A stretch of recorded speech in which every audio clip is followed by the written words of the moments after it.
guys, it's Morna, and today we're talking about industrial design products. And as requested, I'm going to be talking or using a product that I've worked on as an example. So this is called Muse. It's a brainwave sensing headband. It's something I worked on many years ago. And the topic of this video, it's a little bit of a nuanced conversation. It's something that happens in the process of designing a product. It's when this idea of, if you're familiar with Dieter Rams and his sort of 10 commandments of good design, one of them is that good design makes a product understandable. And I take that to mean product is easy to use and understand, okay?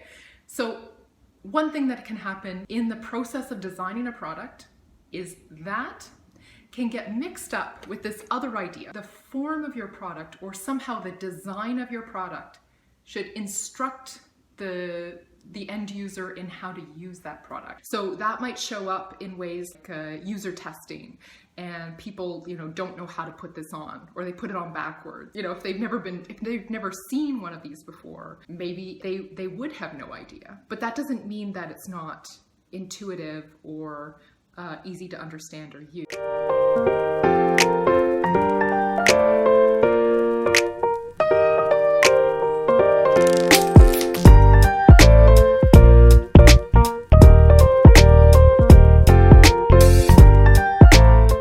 So the headband is similar to an heart rate monitor in that it just tracks your brain waves. It does not read your mind, but it's used kind of like to gauge your progress in your meditation session.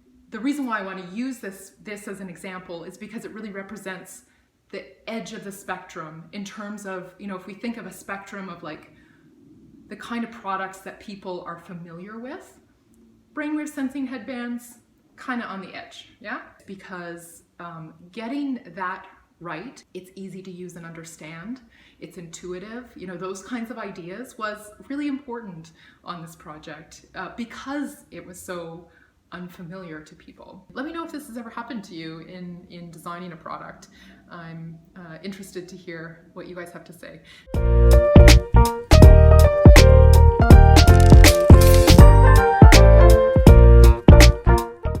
I wanted to show you that I think is quite easy to use and understand about this device is the sizing adjustment. If you want to make it larger, you just simply pull the band out and make it larger. I don't know if you can see that. And if you want to make it smaller, you push it in, okay?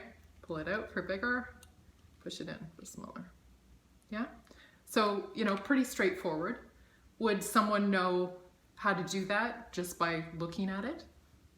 Maybe, maybe not. But once you know how to use it, it's pretty intuitive. If you think of the design process, it's really important to always step back and figure out what are reasonable expectations for your end user. For example, if something's like kind of on the edge of what people are familiar with, is it reasonable for people to, immediately understand and, know how to use a product or thing that they have like zero familiarity with, yeah? Probably not. Whereas like, a pen, you would expect that people should know how to pick up a pen and use a pen. If you are designing a product where, say, it has a very different or new kind of appearance, you will have to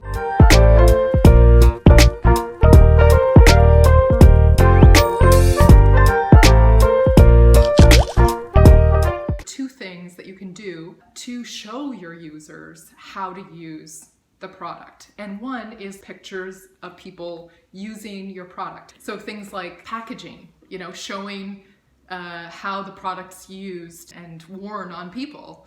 That goes a long way to showing, end users how to use your product.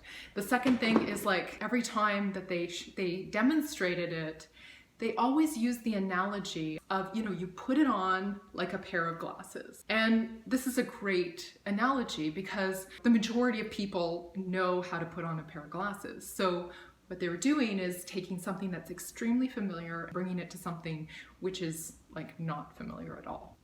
yeah, so I hope you enjoyed this video. Let me know down below if you have any questions or comments. So we'll see you next time, guys.